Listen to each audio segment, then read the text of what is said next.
পর আমি প্রথম দেশের বাইরে গিয়েছিলাম এবং আমার মনে হয় সম্ভবত প্রথম অন্য দলের রাজনীতিক হিসেবে বিএনপির ভারপ্রাপ্ত চেয়ারম্যানের সাথে আমার সাক্ষাৎ হয়েছিল। ওনার কাছ থেকে আমি সুনির্দিষ্টভাবে একটা নতুন বাংলাদেশের আমাদের যে স্বপ্ন, আমাদের যে নতুন রাজনীতির আকাঙ্ক্ষা, সেই বিষয়টা নিয়ে মত বিনিময় হয়েছে এবং আমরা আশ্বস্ত হয়েছি যে আমরা যদি এই সুন্দর একটা সংস্কার, বিচার এবং দেশের একটা সার্বিক পরিস্থিতির পর একটা সুন্দর নির্বাচনে যদি আমরা যেতে পারি, তাহলে ইনশাল্লাহ বাংলাদেশ একটা নতুন অধ্যায়ে প্রবেশ করবে এবং সেটা আমাদের জন্য একটা সুন্দর স্বপ্ন এবং সফল বয়ে আনবে। আমি আপনাদের সবাইকে কৃতজ্ঞতা জানাই। 5টি বছর আপনারা আমাদের পাশে ছিলেন। এখানে গণমাধ্যমের যারা আছেন, কঠিন সময়েও যখন কারফিউ চলছিল তখনও আপনারা আমাদের ডাকে সাড়া দিয়েছেন, আমাদের বক্তব্য প্রচার করেছেন।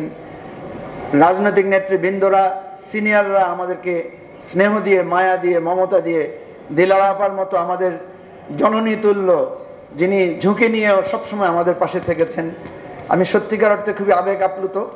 আপনাদের কাছে দোয়া চাই। একটা জিনিস দোয়া করবেন, আপনারা আমাদের সমালোচনা করবেন।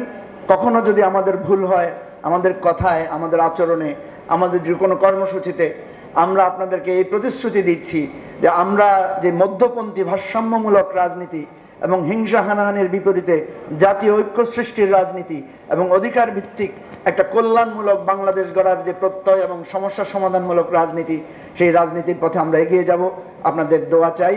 আমি এরপরে আজকের সম্মানিত প্রধান অতিথি, যিনি দীর্ঘ সময় ধরে নির্যাতনের শিকার হয়েছেন, যাকে অনেক অপবাদের শিকার হতে হয়েছে এবং নানাভাবে যিনি লাঞ্ছনা বঞ্চনার শিকার হয়েছেন, দৈহিক নির্যাতনের শিকার হয়েছেন, আমাদের এই দেশ ছেড়ে দীর্ঘ সময় পরবাসে জীবনযাপন করছেন, জাতীয়তাবাদী দল, বাংলাদেশ জাতীয়তাবাদী দলকে যিনি এই 17 বছর ধরে ঐক্যবদ্ধ রেখেছেন তৃণমূল পর্যন্ত, বিএনপির সম্মানিত ভারপ্রাপ্ত চেয়ারম্যান জনাব তারেক রহমানকে আমাদের উদ্দেশ্যে দিক নির্দেশনামূলক বক্তব্য রাখার জন্য অনুরোধ করছি।